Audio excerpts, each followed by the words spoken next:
You're going to hear me talk a lot about the value of doing things the old-fashioned way. Our grandparents and parents really did have some gardening techniques that were based on good, solid reason. Too often we've tried to do things a new way and really mess things up in the garden. But in the case of roses, there is a newfangled way of doing things that seems to work very well. Now, traditionally, we have cut our roses back at the end of the growing season to about 12 to 18 inches off the ground, very short.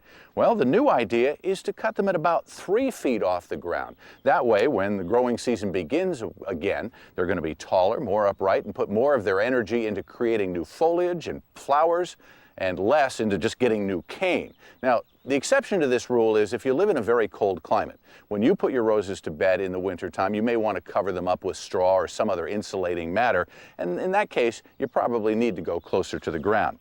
When you go to prune your roses, what you're going to try and achieve is a vase shape so that lots of air and sunlight can get into the center of the plant, and there'll be good air circulation as well.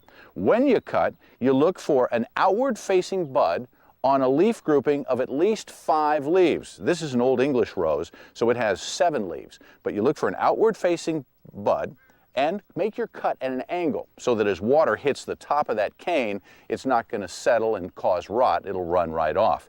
If you do that and you give it the right natural fertilizer, you're going to have a rose that is tall and beautiful, full of wonderful foliage, and best of all, big, healthy blooms.